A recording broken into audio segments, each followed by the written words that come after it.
So today we are going to talk about Singapore. And Singapore was actually something where the whole world was watching. Why? Because it didn't have any oil, fresh water. It didn't have any resources to survive. So here it is, and buckle up. Hello, welcome to another episode of Coffee Secrets and Transformations. I'm your host, Don Ray. So what if I told you that there's a country so small that you would drive across in less than an hour? Well, it's a country with no oil, like I said. They had no gold, no farmland.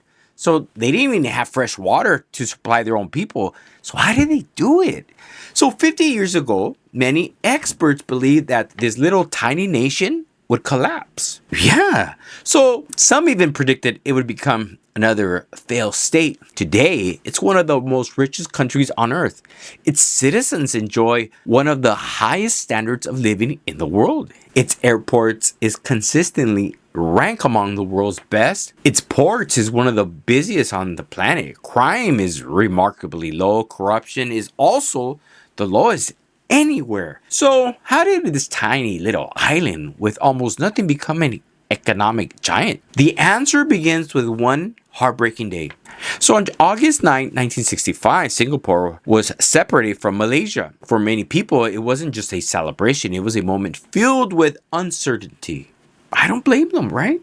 Uncertainty. The country had no natural resource to rely on. Unemployment was extremely high. Housing was overcrowded. Ethics tensions threatened stability. Every drinking water depended heavily on the agreements with their neighbors, Malaysia. Then something happened. The people still remember today. The Prime Minister, Lee Kuan Yew, appeared on television. During the interview, he became emotional as he spoke about the painful separation and the enormous challenges ahead. So he knew the odds. Almost no one believed Singapore could survive. But he believed something different. He believed that people, but not natural resources, would become Singapore's greatest wealth. So he's kind of betting on the people, not on the resources. Let's check this out. So instead of searching for oil, Singapore invested in education. Instead of accepting corruption, it was declared war on it. Government officials were expected to meet very high standards, and corruption investigation became a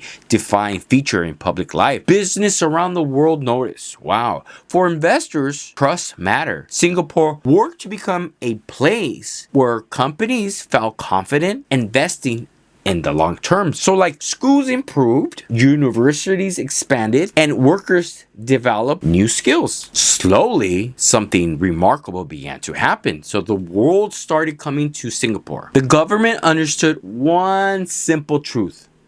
What is that? If ships stop in Singapore, money will flow. The nation expanded. One of the world's largest, busiest ports.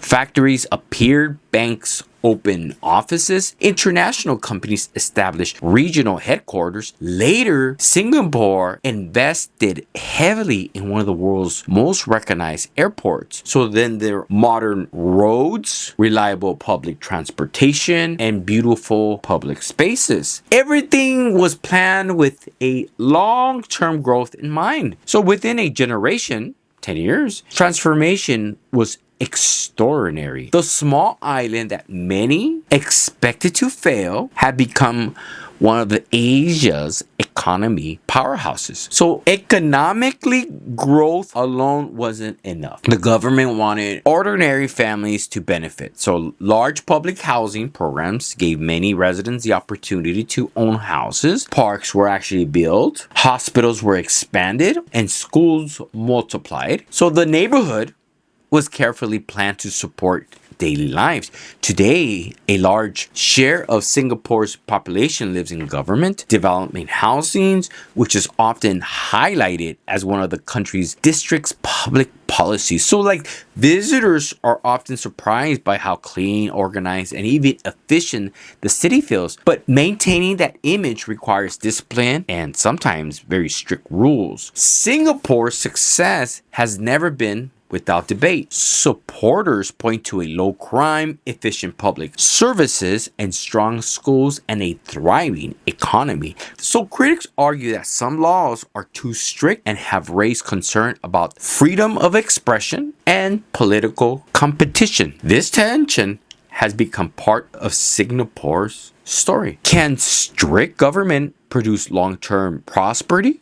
Or does prosperity require great personal freedom? So reasonable people continue to disagree. Today, Singapore is regularly recognized as a global leader in trade, finance, education, and infrastructure. Its achievements continue to achieve visitors, business leaders, and government officials from around the world who want to understand what worked and what might not translate to other countries. So its story reminds us that the geographic is not dense. A nation with almost no natural resource became one of the world's most successful economic long-term planning, investing in people and effective institutions.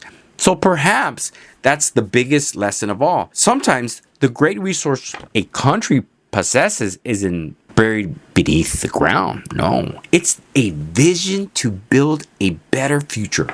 If you enjoy this story, subscribe for more documentaries and stories and world events and remarkable people and places that change our world. Thank you for watching another episode of Coffee Secrets and Transformation. I'm your host, Don Ray. Hey, don't forget to subscribe.